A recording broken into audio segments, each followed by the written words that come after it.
Maayos ang lahat noong una. Pero dahil sa isang trahedya, nagbago ang lahat.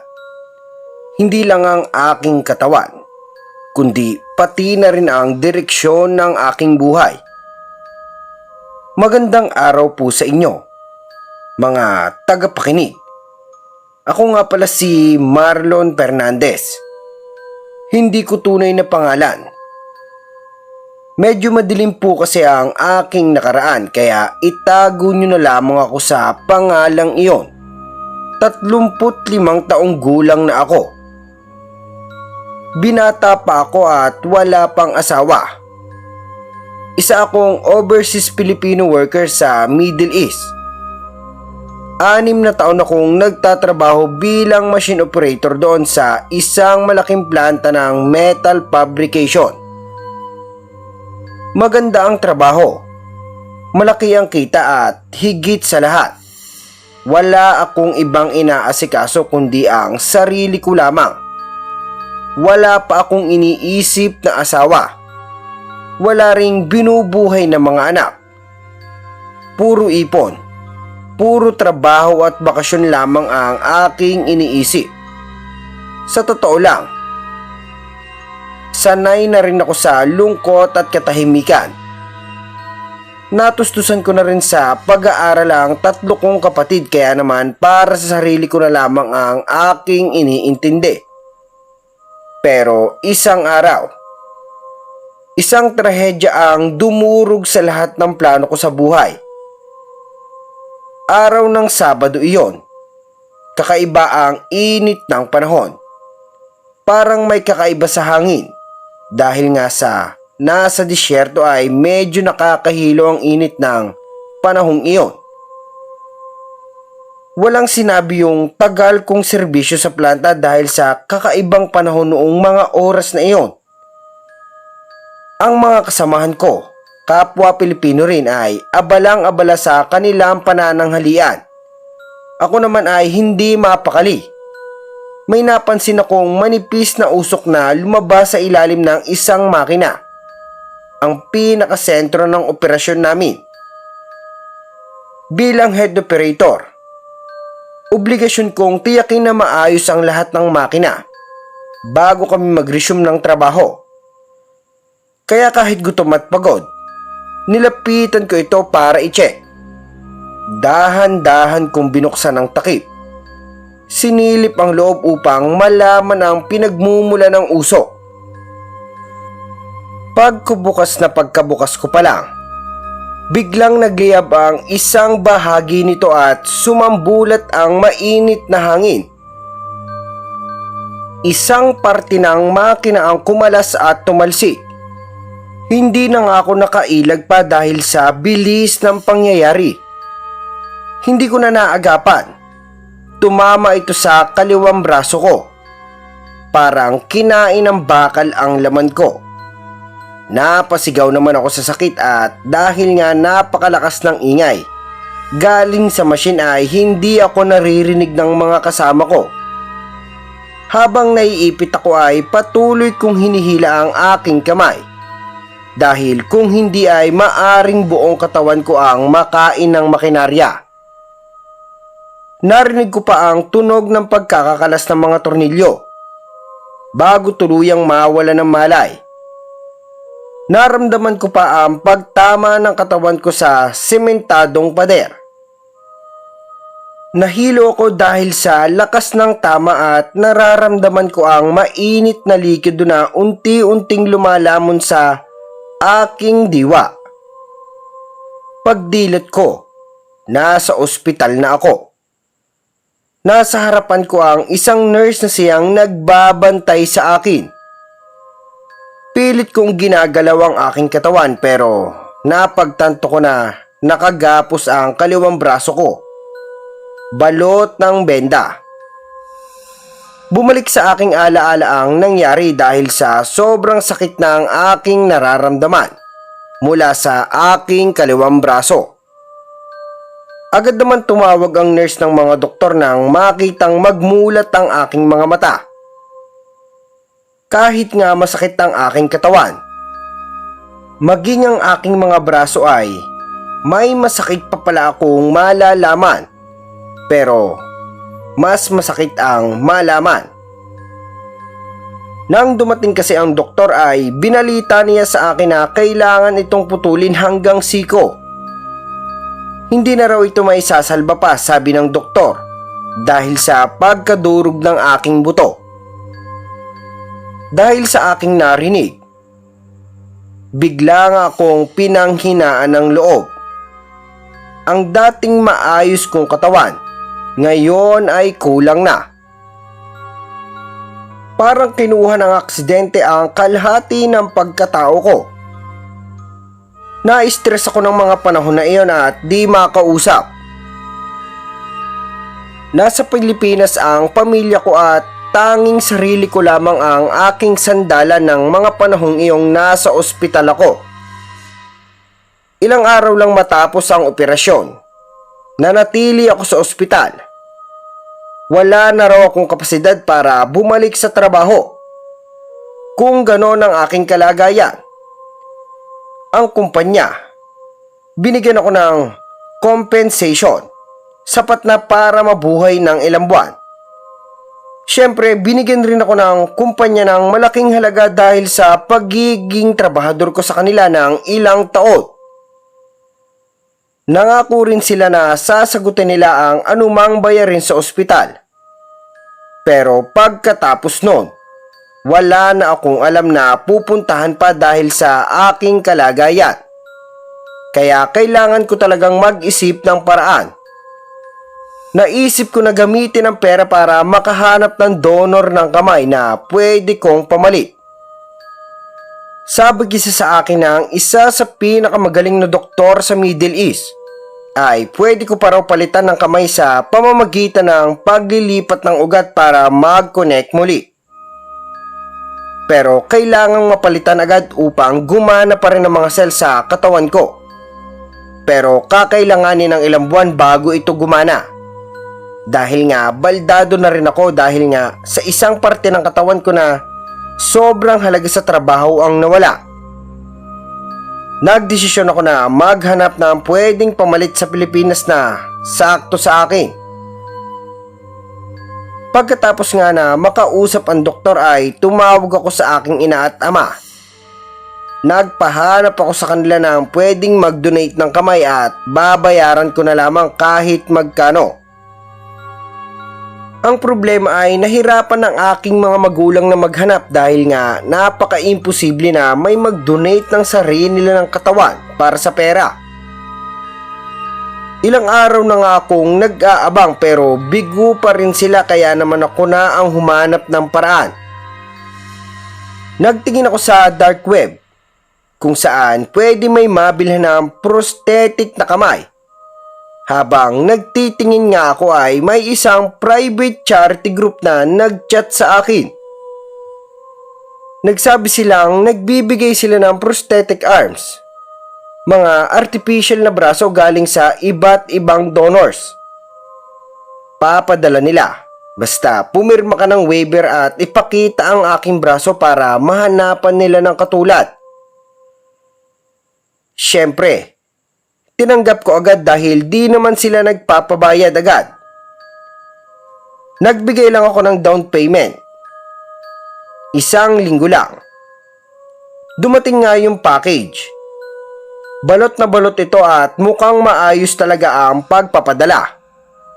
Kulay itim ang kahon at may nakalagay na baliktad na krus sa gitna. Dahil nga galing sa dark web ay di ko na pinansin. Baka kasi logo nila iyon. Hindi ko na rin binuksan yung package dahil nasa larawan naman yung itsura ng laman. May kasama pang sulat na nakalagay sa ibabaw na nagsasabing donated prosthetic arm, custom made. Originally intended for recipient but left unused. Maybe this help you regain your strength. Sobrang tawa ko nga. Dahil sa bilis ng proseso kaya naman agad ko itong binigay sa doktor upang muling maitakid sa aking braso. Matapos nga ang operasyon sa loob ng mahigit sa 5 oras ay tuwang-tuwa ako.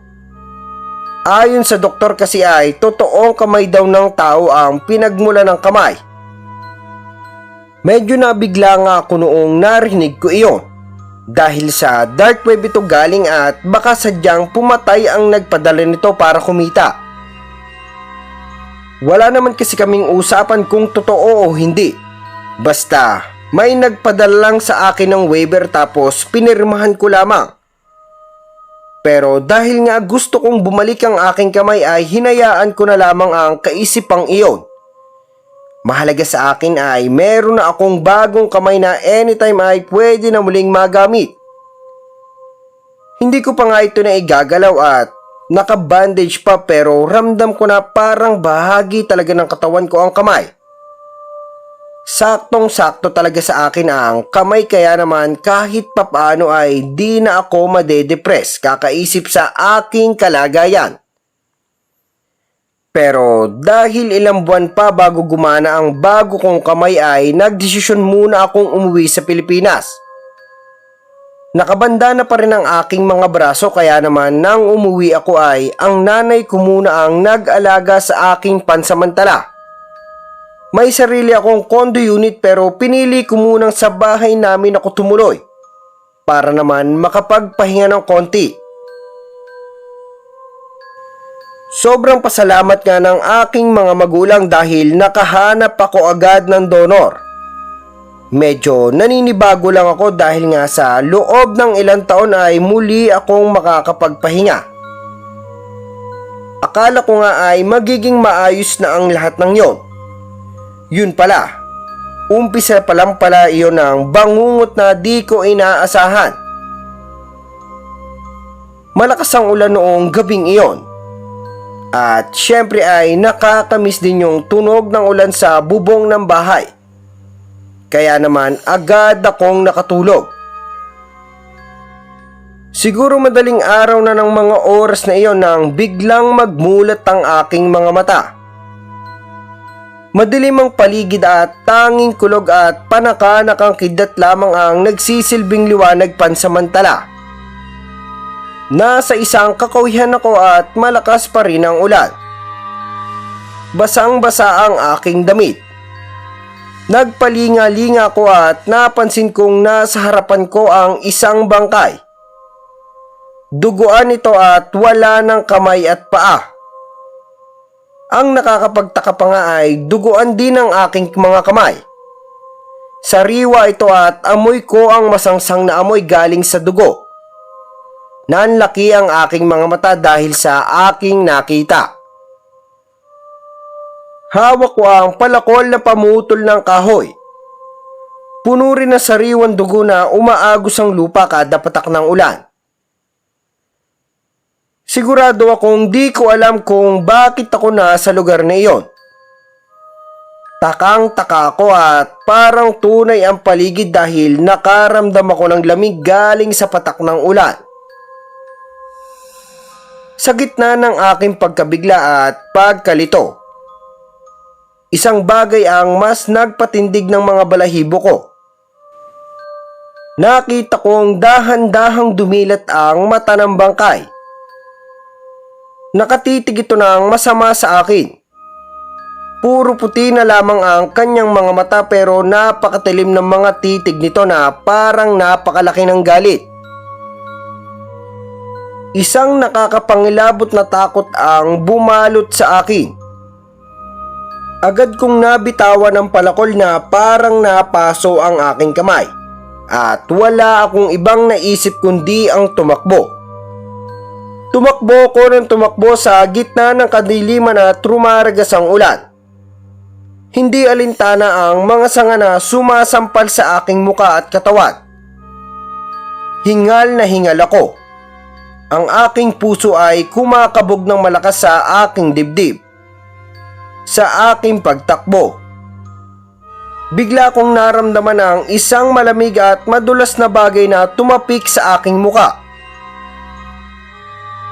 Nang lingunin ko ito, isang putol na kamay ang aking nakita. Isang sigaw ang bumulalas mula sa aking lalamunan. Isang sigaw ng matinding takot at pagkasindak. Kasabay nito, naramdaman ko ang isang mabigat na puwersa na biglang humila sa akin pababa. Papalayo sa nakakatakot na realidad na iyon. Sa aking pagmulat ng aking mga mata, ang maamong muka ng aking ina ang bumungad sa akin. Ang kanyang mata ay puno ng pag-aalala at pagkabahala. Tinanong niya ako kung ano ang nangyari at sinabi ko naman na masamang panaginip lamang ang lahat. Narinig daw niya ang aking sigaw mula sa aking silid at agad niya akong pinuntahan.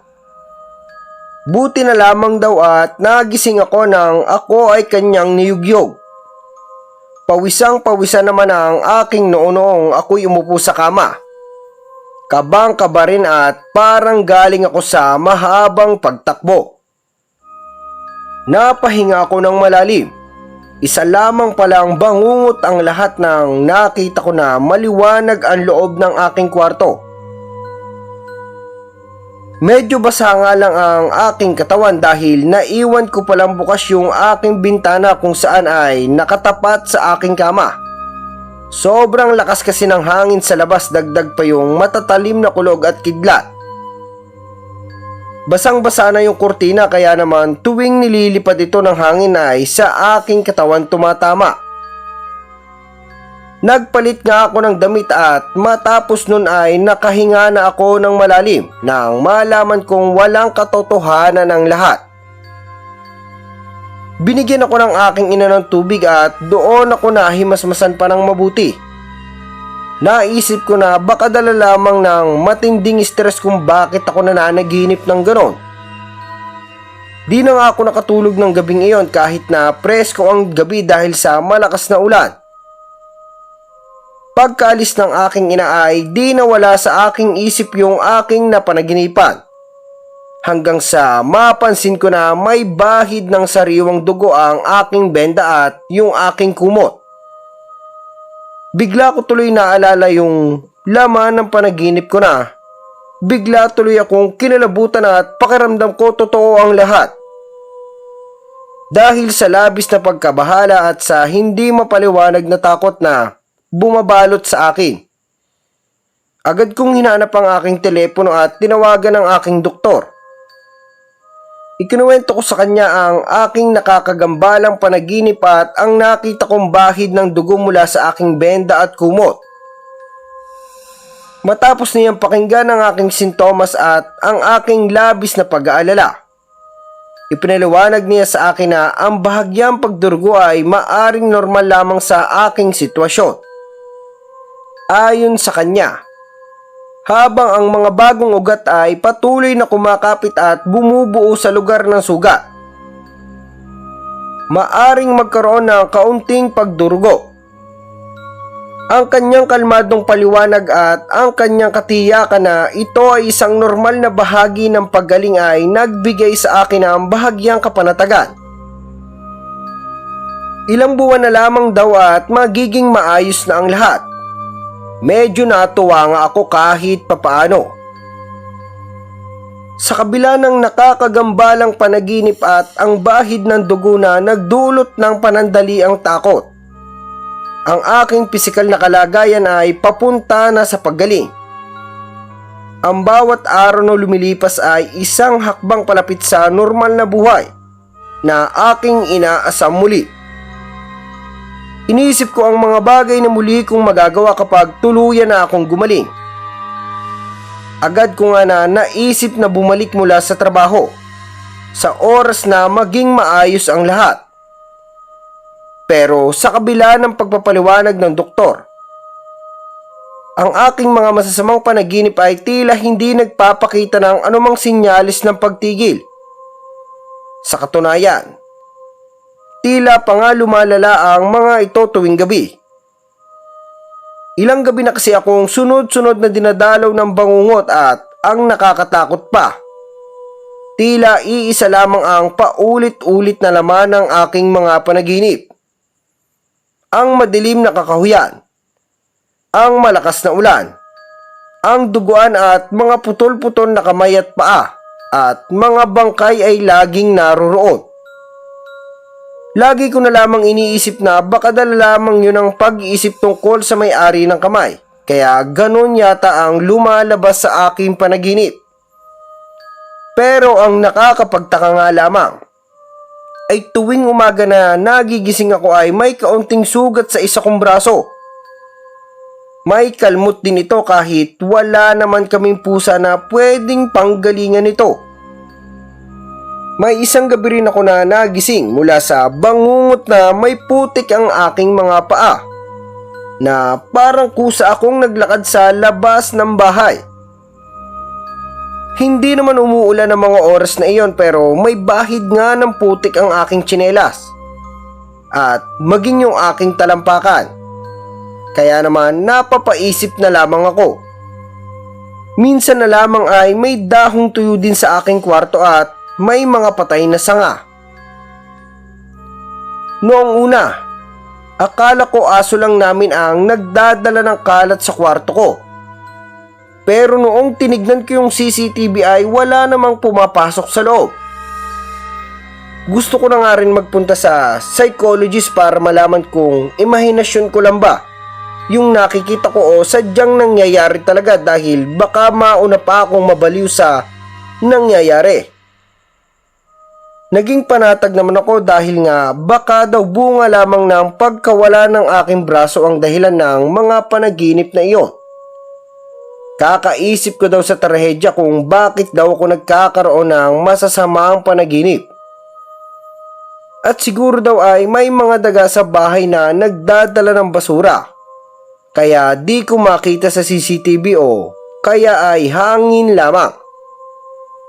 Pero binigyan na niya ako ng sleeping pills upang magkaroon ako ng maayos na tulog kung inaatake ako ng insomnia.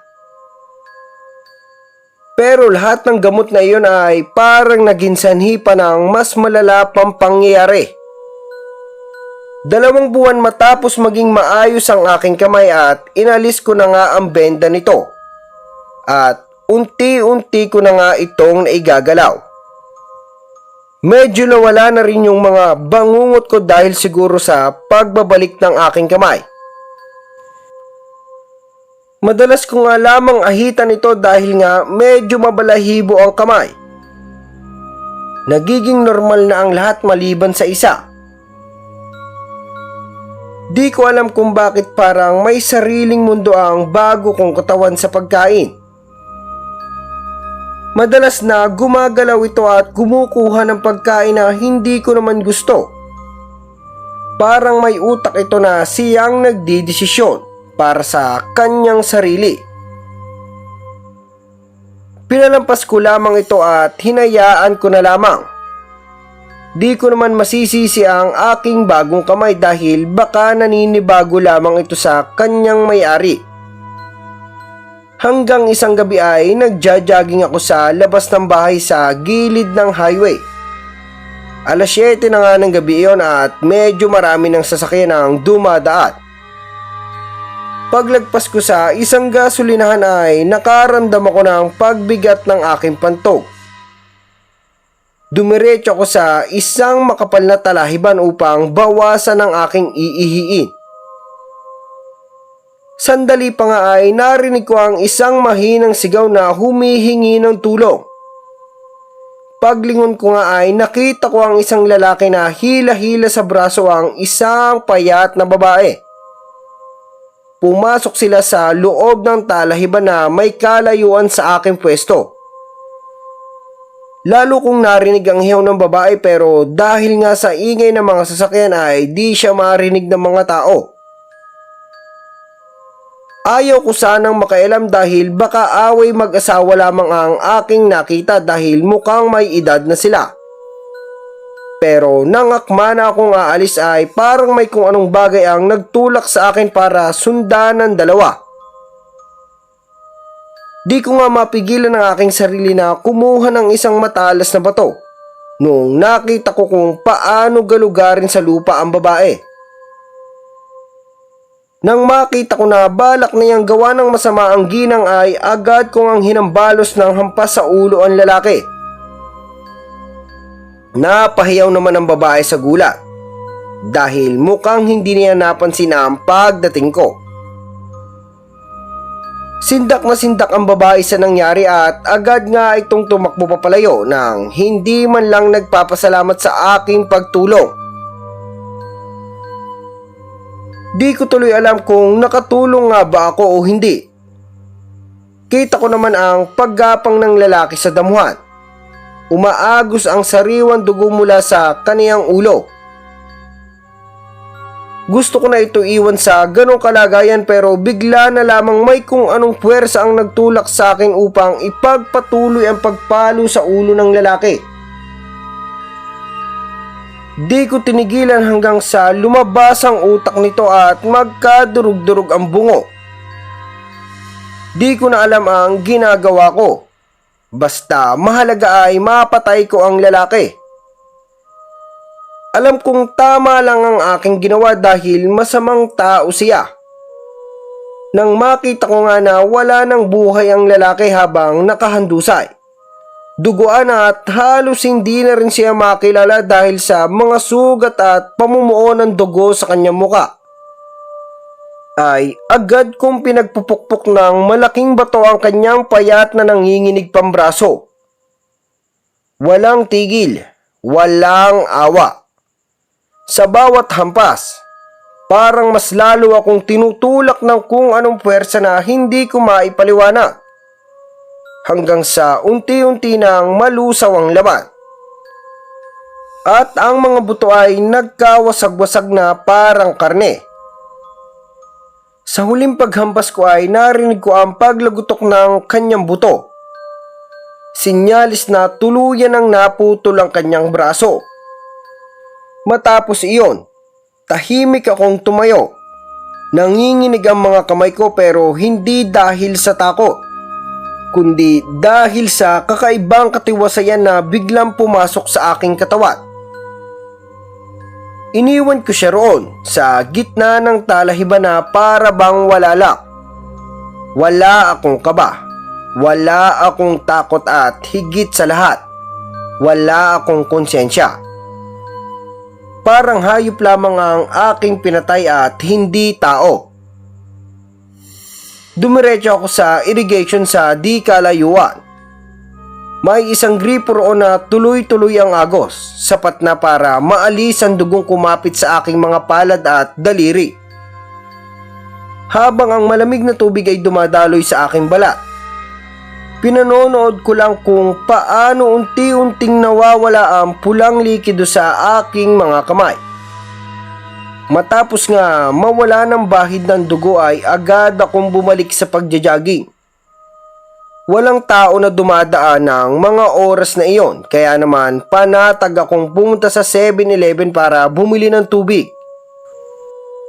Umupo ako sa bench sa labas ng 7-Eleven at napansin ko na nawala na ang peklat na kumukonekta sa aking bagong braso. Pag-uwi ko nga ng gabi ngayon sa bahay ay parang wala akong ginawang krimen.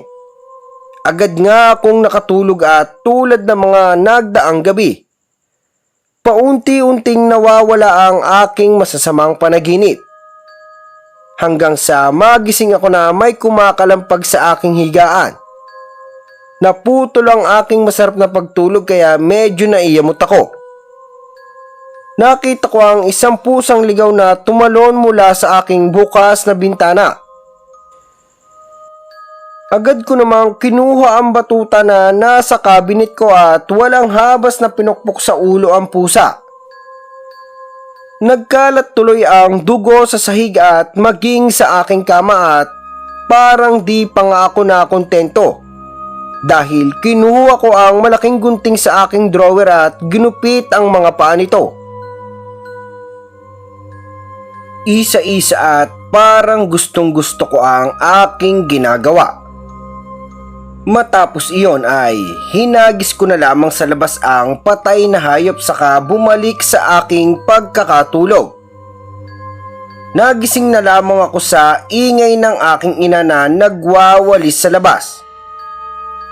Kita ko na kinuha niya ang pusa at awang-awa siya dito. Sinabihan ko naman siya na ganon talaga ang nangyayari sa mga hayop na istorbo. Kita ko naman ang pagkagulat ng aking ina matapos ko sabihin iyon. Dahil nga di naman ako ganon kabrutal sa hayop para patayin ng ganon ang pusa. Hindi na lamang ako nagsalita at nagtungo sa kusina para kumain. Binuksan ko ang TV at naroon sa balita na may bangkay nga raw na nakita sa talahiban. At tama ang hinala ko. Ka-live-in partner niya yung babae na umiiyak dahil pinatay daw ang asawa niya.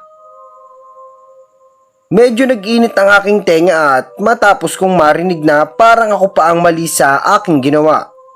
Ganon siya na yung tinulungan ko nung gabi. Di naman niya masabi ang itsura ng pumatay dahil nga nung mga oras na yun ay nakasuot ako ng hoodie jacket.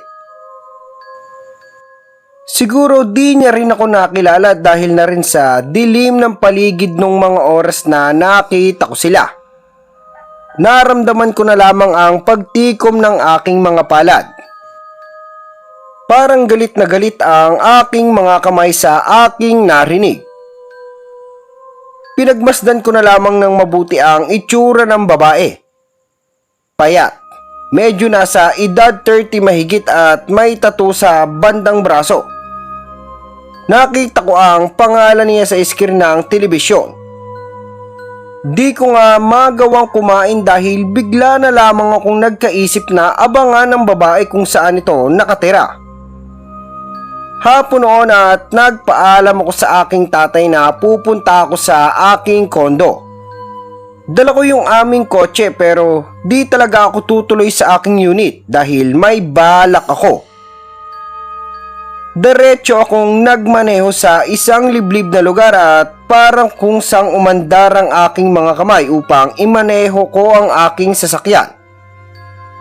Medyo malayo na iyon sa amin, parang nasa kalahating oras na biyahe pero di ko naman magawang ihinto ang sasakyan dahil parang hindi na ako ang nagmamaneho nito. Pagtigil ko nga ay gulat kong tiningnan ang aking mga kamay.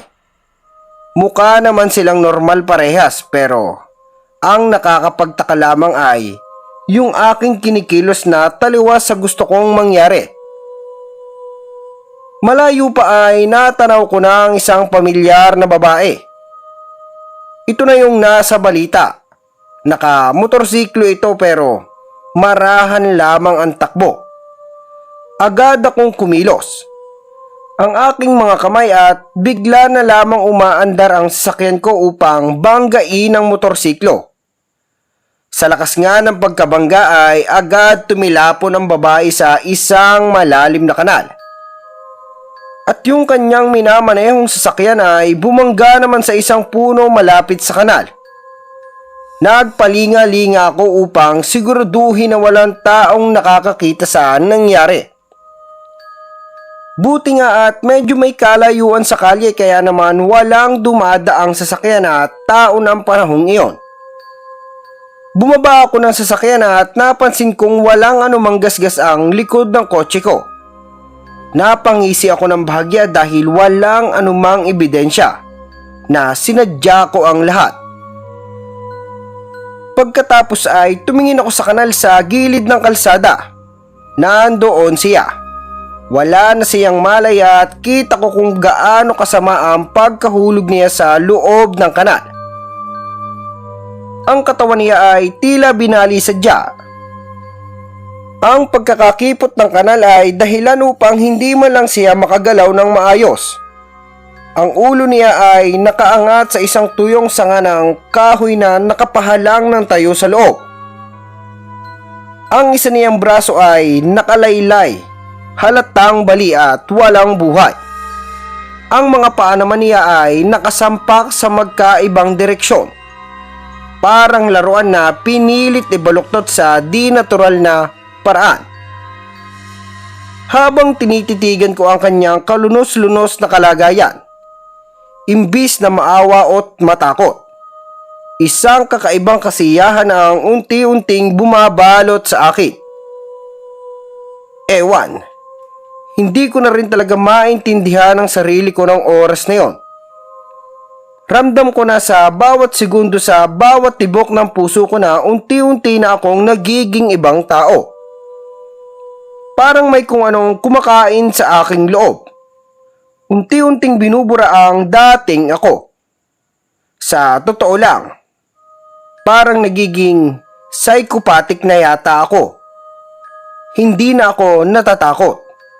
Hindi na ako nanghihinayang. Wala na akong konsensya. Dinuraan ko ang katawan ng babae bago umalis. Alam kong di na siya aabutan pa ng dilim sa lugar ng buhay. Kung may makasalba man sa kanya, suwertihan na lamang. Bumalik na ako sa aking kotse. Matapos kong makitang di pa rin ito gumagalaw at habang nagmamaneho ay nakuha ko pang magpatugtog ng malakas habang iniisip ang kalagayan ng babae. Parang nawalan ako ng tinik sa aking lalamunan matapos ang krimen. Dumiretso naman ako sa kondo ko at doon ako nagpalipas ng gabi. Nakatulog ako ng mahimbing sa aking kama at di na ako nakakapanaginip ng kakaibang bagay. Umaga na nung makaalis ako sa kondo. Doon muli ako dumaan sa palayan at kita ko na may mga pulis sa pinangyarihan ng aksidente. Tumigil ako saglit at nag-usisa. Parang inosente akong nagtanong sa isang pulis. Napanatag naman ako ng sabihing naka-aksidente daw ang babae na lango sa droga. Medyo lasing nga daw kaya siguro tumama sa malaking puno ang sasakyan. Dahilan upang mahulog ang babae sa kanal. Wala daw nakakita sa nangyari kaya di naaandar ang kaso nito.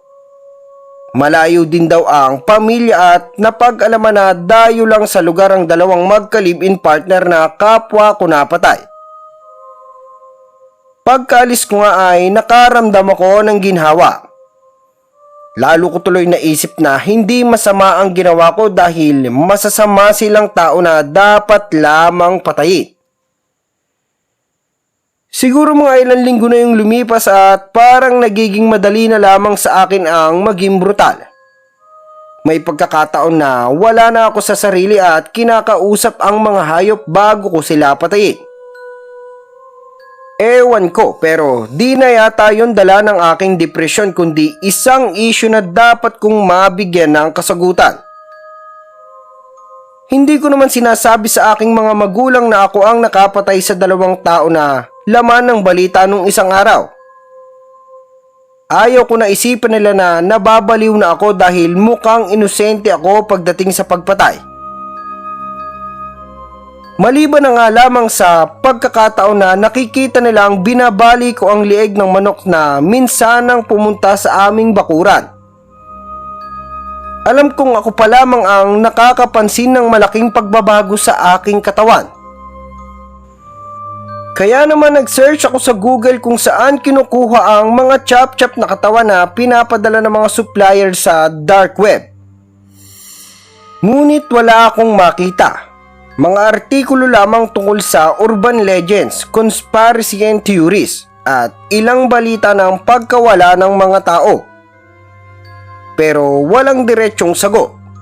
Walang detalyeng makakatulong sa akin. Lahat ay nawala na parang sinadyang itago. Sa pagkadismaya ay naisip kong balikan ang website kung saan ko unang nakuha ang braso na order ko. Isang totoong bahagi ng katawan na akala ko'y makakatulong sa akin. Pero nang buksan ko muli ang website, isang kakaibang kilabot ang gumapang sa aking gulugot. Dahil wala na ito. Hindi ko na ito mahanap. Parang hindi ito kailanman umiral. Walang bakas. Walang history. Walang trace sa browser. Kahit ang username na ginamit ko ay katakatakang nabura na rin. Bigla akong napasandal sa aking kama.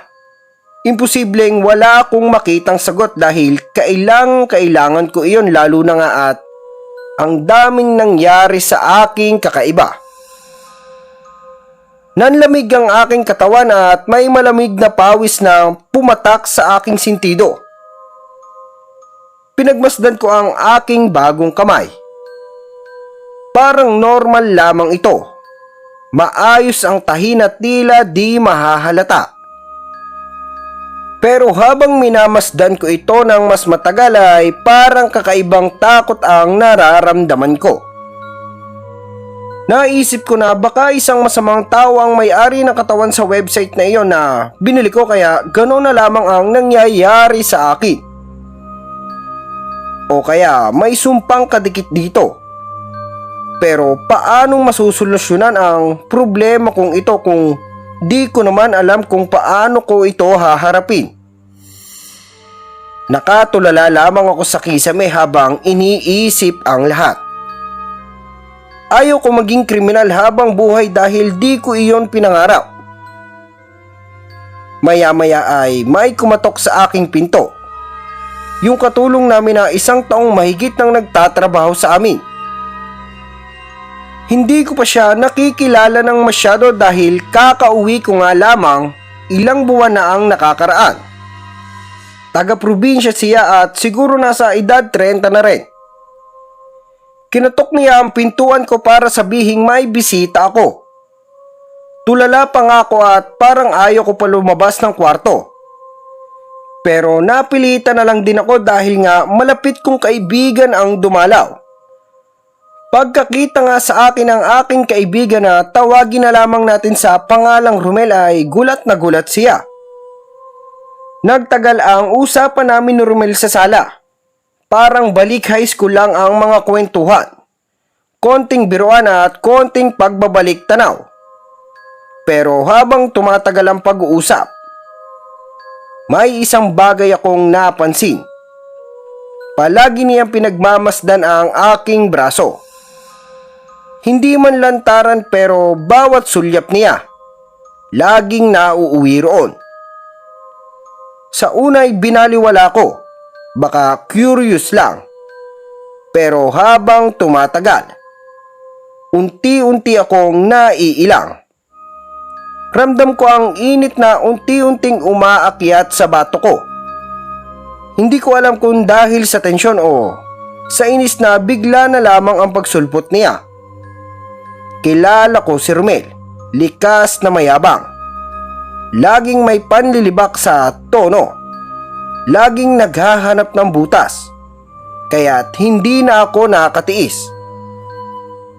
Tinanong ko siya kung may problema ba siya sa aking braso dahil kung makatitig siya ay wagas. Madiin ang tono ko at siguradong nahahalata niya ang galit ko. Napatawa na lamang ito ng akin ang tanungin. Nagtataka lamang daw siya dahil nga nabalitaan daw niya na naputulan nga daw ako ng braso sa Middle East. Pero bakit daw parang hindi naman daw? Dahil nga kumpleto at naigagalaw ko pa ito na parang normal. Isa pala siya sa pinagtanungan ng aking mga magulang nung panahong naghahanap ako ng donor ng prosthetic arm. At kaya daw siya dumalaw ay upang makita daw ang kalagayan ko matapos niyang malamang nasa Pilipinas ako. At laking gulat naman niya nang sabihin kong hindi plastic na braso ang meron ako, kundi isang totoong braso. Gusto nga niya hawakan ang aking kamay pero di ko yon hinayaan. Sinabihan ko siya na bawal pa itong galawin ng iba dahil bago pa lamang itong gumagalaw. Tumagal yata ng 1 oras ang kwentuhan namin at nagpaalam na itong uuwi muna. Naiwan naman akong nakaupo sa sala at sa isang sulok nga ay napansin ko ang aming katulong na sumusulyap sa akin. Binaling ko sa kanya ang aking tingin at tinanong ko kung bakit ganon siya makatingin sa akin. Parang pasigaw ko yatang tinanong iyon sa kanya. Medyo nailang kasi siya sumagot at parang may kinakatakutan. Agad naman itong umalis nang hindi sumasagot. At nung gabing iyon ay kinausap ako ng aking ina tungkol sa aking ginawa sa aming katulong. Sinabi ko naman na baka mainit lamang ang aking ulo ng mga oras na iyon kaya di ko napansin na napapataas na pala ako ng aking boses. Nagtaka naman daw ang aking ina dahil ilang araw na daw niya akong napapansin na kakaiba ang kinikilos na hindi ko naman dati ginagawa. Nagpalusot lang ako na stress ako sa trabaho noon kaya nadadala lang ang init ng ulo. Dagdag pa nga yung naging epekto ng pagkawala ng aking tunay na braso. Naniwala naman siya at siya na daw ang kakausap sa aming katulong tungkol sa inasal ko. Mga ilang beses na rin niya akong tinanong kung saan galing ang aking bagong braso pero sinabihan ko na lamang sila na galing ngayon sa isang donasyon. Mga ilang araw nga at nagiging ayos ang pakikitungo sa akin muli ni Inday. Hindi niya tunay na pangalan. Siguro naisip niya ang kalagayan ko kaya di na siya nagtanim sa akin ng sama ng loob na aking kinapanatag. Ayaw ko naman na magalit sa kanya ng walang sapat na dahilan. Lalo na nga at medyo mainit ang aking bait ng mga nagdaang buwan. Sa aking pagkakatanda, Lunes iyon at nakita ko na parang may sakit ang aking ina. Namumutla siya at halos wala siyang ganang kumilos. Nanginginig ang kanyang mga kamay habang hawak ang kanyang tasa. Sinubukan kong kumbinsihin siya na magpatingin sa doktor. Paulit-ulit kong sinabi na mas mabuting maagapan ang kanyang nararamdaman kaysa hayaang lumala pa ito. Pero ayaw niya talaga maniwala sa mga doktor. Magpapasama na lamang daw siya kay Inday sa probinsya nito. Ayon sa aking ina at ama ay may anak daw na magaling na albularyo si Inday. Ito ang takbuhan ng mga naiengkanto o inaswang sa probinsya. Di naman talaga ako naniniwala sa mga albularyo kaya di ko na lamang pinigilan ang paniniwala nila tungkol dito. Umalis nga sila at naiwan ako sa bahay mag-isa. Gabi noon, medyo mainit ang hulab dahil dala na rin na malapit na nga ang panahon ng tag-init. Nagdesisyon akong maligo upang maibsan ang init ng pakiramdam. Pumasok ako sa banyo. Hinubad ang aking suot at binuksan ang gripo. Bumuhos ang malamig na tubig sa aking katawan at saglit akong nakaramdam ng ginhawa. Habang naliligo ako ay parang may matang nakatitig sa akin. Hindi ko maipaliwanag, pero ang balahibo ko ay nagsimulang tumindig. Hindi iyon dahil sa lamig ng tubig, kundi dahil sa isang bagay na hindi ko nakikita. Hinilamusan ko ang aking muka, pero sa bawat pagdilat ko, para bang may aninong gumagalaw sa gilid ng aking paningin. Tumigil ako sandali at pinakaramdaman ang paligid. Walang ingay na labis na kakaiba, pero hindi ko rin maialis ang pakiramdam na may ibang presensya sa loob ng bahay. Agad kong tinapos ang aking paliligo. Nagmamadaling magpatuyo ng katawan at lumabas ng banyo. Sinuyod ng aking mga mata ang buong sala, pati ang kusina at sa mga kwarto ng aking mga magulang at mga kapatid. Baka kasi may magnanakaw na nakapasok sa aming bahay. Ngunit wala. Tahimik ang lahat, gaya ng inaasahan. Ngunit kahit wala akong nakita, hindi nawala ang kaba sa aking dibdib. Tila may iniwang bakas ang hindi ko maipaliwanag na pakiramdam. Isang malamig na naman na hangin ang tila dumaan sa aking batok. Matapos ko nga magbihis ay naisipan ko na magpunta sa aking kondo. Doon ako magpapalipas ng gabi. Medyo tinablan ako ng takot kahit nga ilang beses na akong nakapatay.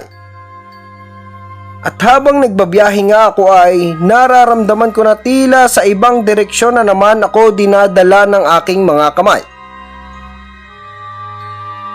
Tinapakan ko ng mabuti ang preno, pero parang di pa rin yata ako gustong itigil ng aking kamay. Naninigas ang aking mga daliri at parang may sariling utak ang aking mga kamay. Dahilan upang magmaneho ito kung saan niya gusto. Dinala nito ako sa isang malaking gusali na may 6 na palapag. Under construction pa ito at madilim. May narinig akong mahinang sigaw mula sa loob. Hindi ko alam kung bakit ako naroroon pero pumasok pa rin ako sa loob. Nakarating ako sa pinakamataas na palapag. Maalikabok ang paligid at ginamit kong ilaw ang aking cellphone upang hanapin ang mga sigaw na naririnig ko at nanlaki nga ang aking mga mata nang makita ko na may mga taong kulay itim sa loob ng isang palapag nito.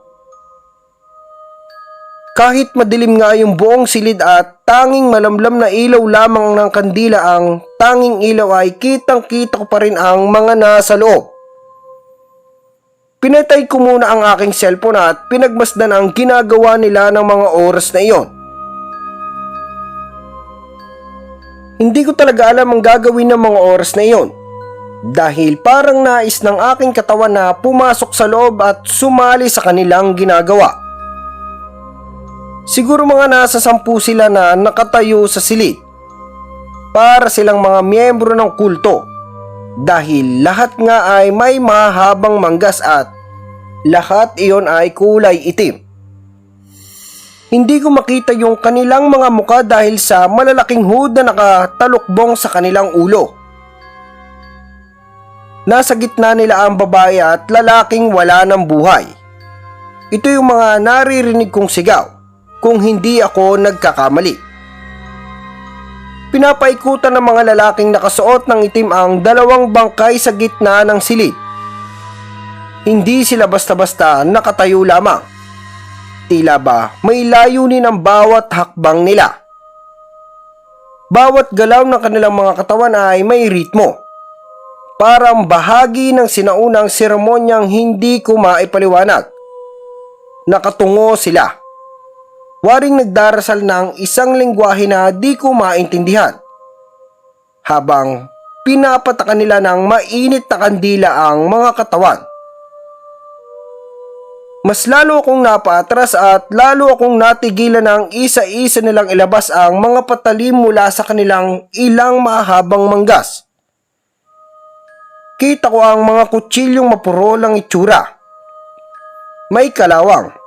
Ngunit halatang matagal nang ginagamit sa mga ganitong gawain. Salip na karaniwan.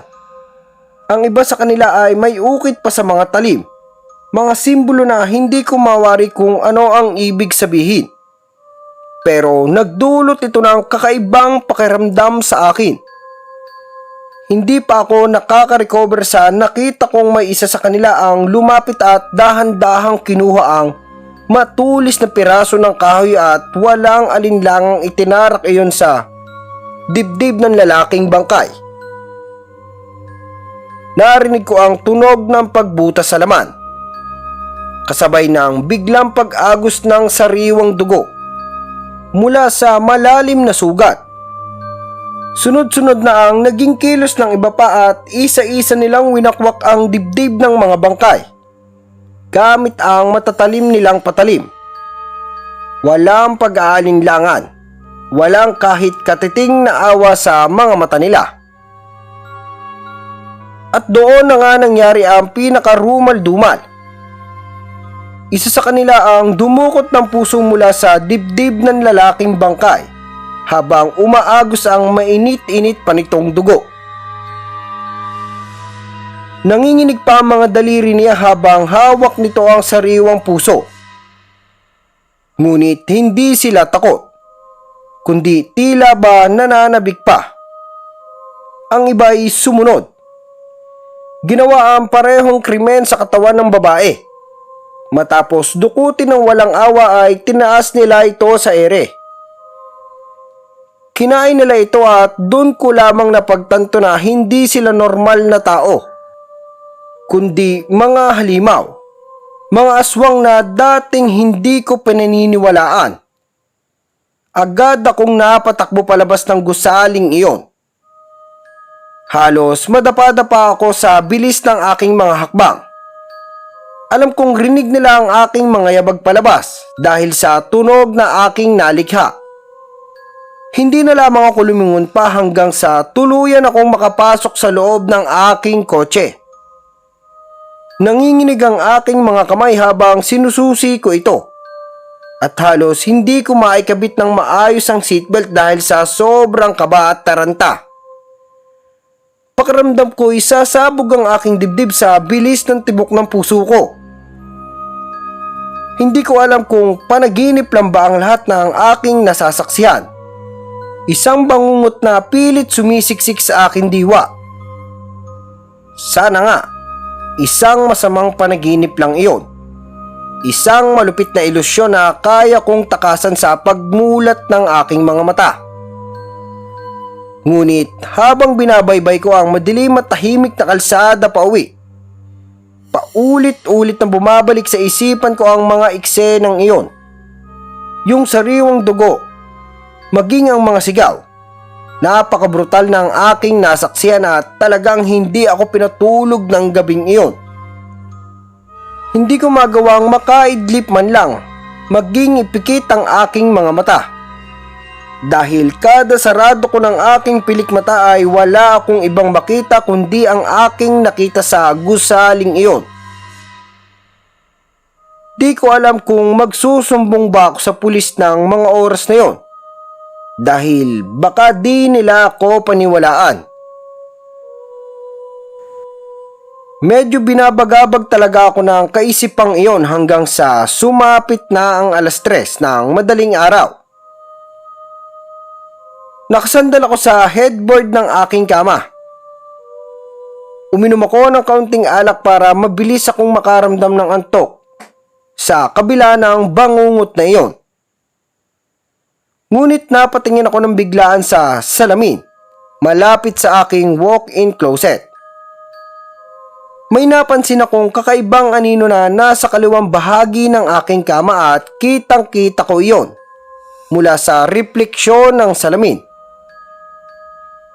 Nasindak nga ako ng aking makita ang kakaibang bagay na iyon. Hindi ko nga mapigilang tumitig dito dahil baka nga pag pumikit ako ay bigla na lamang itong mawala. Hindi ako mapanatag ng mga oras na iyon. Hindi ko lubusang maintindihan kung bakit nangyayari sa akin ang mga kakaibang bagay na ito. Alam kong parehas lang ang sasabihin sa akin ng mga psychologists at baka isipan pa nilang baliw ako kung ikwento ko lahat ng aking nakikita.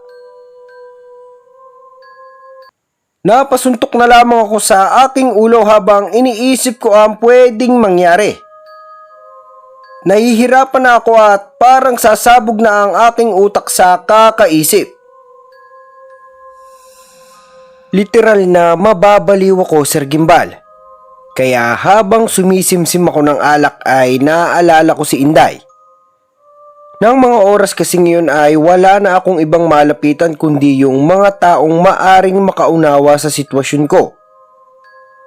Naisipan ko nga na kausapin ang aming katulong, sakaling makabalik sila sa bahay.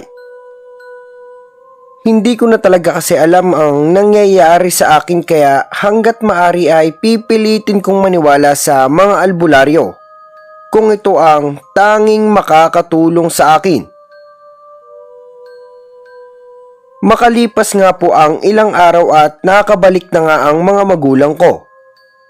Kasama si Inday. Sikreto ko siyang kinausap at sinabi ko sa kanya ang mga bagay na dapat walang makakaalam. Buong akala ko ay matatakot si Inday pero dahil anak siya ng isang albularyo ay alam niyang matindi ang sumpang nakadikit sa aking braso.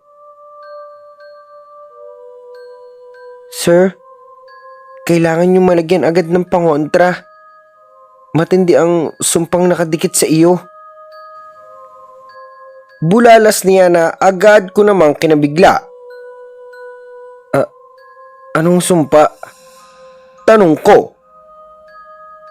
Mahirap ipaliwanag pero ang kakaibang nilalang po ang may-ari ng kamay mo ngayon.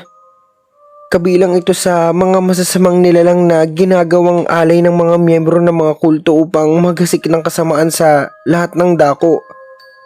Nakakatakot na kwento ni Inday. Sa totoo lamang ay di ko talaga alam kung tunay yung sinasabi ni Inday pero sa nangyayari nga sa akin ay parang nadadala ako sa kanyang sinasabi. Tulungan mo ko, sabi ko sa kanya. Nung araw na iyon, hindi siya umimik pero alam ko na tutulungan niya ako. Kinabukasan nga ay nagpunta kami sa baryo nila. Hindi naman kalayuan kaya agad na kaming nakarating sa lugar nila.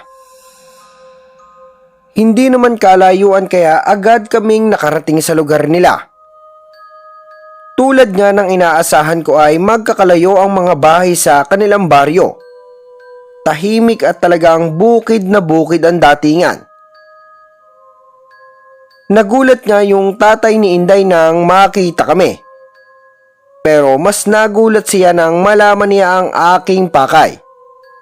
Agad-agad niyang sinuri ang aking braso at maya-maya pa nga ay may sinulat siya sa isang lumang papel. Di ko yun mabasa, parang Latin ang pagkakasulat nito. Ano Manong? Matutulungan mo ba ako? Agad ko ngang tanong. Pero tumingin lamang ito sa akin ng makahulugan. Ang sumpa mismo ay nakadikit na sa mga braso mo, iho. Wika sa akin ng matanda. Ano? Anong ibig niyong sabihin? Hindi niyo ako matutulungan? Tanong ko naman at parang tumaas yata ang aking boses. Iyo, pasensya ka na. Pero ikaw lang ang makakapigil ng sumpa. Dahil nasa iyo mismo ang sumpa. Dagdag nito na tila nagkakagulo na ang aking isipan. Sir, hindi namin mapipigilan ang sumpa ng brasong iyan. Pagmamayari kasi ito ng malaking galit sa kapwa kaya ninanais niyang maging kabahagi ng ritual upang ikalat ang lagim sa bawat taong mapagbigyan ng kanyang katawan. Paliwanag ni Inday. Noon ko lamang po naintindihan na hindi lang pala ako ang biktima. Maaring marami pa ang makakatanggap ng parte ng katawan galing sa taong kasapi ng grupo ng mga kulto. Kung ganun, anong gagawin ko? Balik kong tanong.